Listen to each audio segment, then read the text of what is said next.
नाशिक शहरासह जिल्ह्यात पावसाने पुन्हा जोरदार हजेरी लावली असून अनेक भागांत मुसळधार पाऊस सुरू आहे।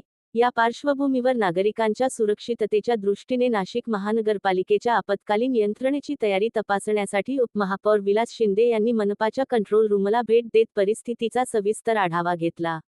सतत सुरू असलेल्या पावसामुळे शहरातील सखल भाग, नाले आणि जलनिस्सारण व्यवस्थेवर विशेष लक्ष ठेवण्याचे निर्देश उपमहापौर विलास शिंदे यांनी संबंधित अधिकाऱ्यांना दिले। कंट्रोल रूममधून विविध भागांतील परिस्थिती, आपत्कालीन यंत्रणेची सज्जता तसेच नागरिकांकडून येणाऱ्या तक्रारींचा त्यांनी आढावा घेतला।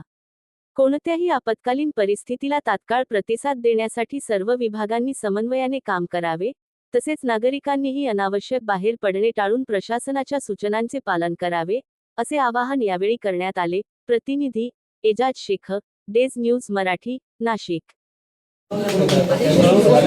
नागरिकांना आवाहन करण्यात येत आहे की जे नदी किनारी राहतात, दुर्गम भागामध्ये जिथे पाणी साठतं त्या ठिकाणी राहतात, विशेषतः त्यांनी काळजी घ्यायची आहे। सुरक्षित ठिकाणी स्थलांतरित व्हायचं आहे, यासाठी महानगरपालिकेचे क्षेत्रीय अधिकारी त्यांना मदत करतील। तसेच इतर नागरिकांना देखील आवाहन आहे की अत्यावश्यक बाब असेल तरच घराच्या बाहेर पडा आणि कुठल्याही प्रकारचा धोका करू। धोक्याची पातळी ओलांडण्यापूर्वीच म्हणजे इशारा पातळीच्या वेळी जर नदी किनारी परिसरामध्ये भागात पाणी साठण्यास सुरुवात झाली तर प्रत्येक क्षेत्रीय अधिकाऱ्याच्या नियंत्रणात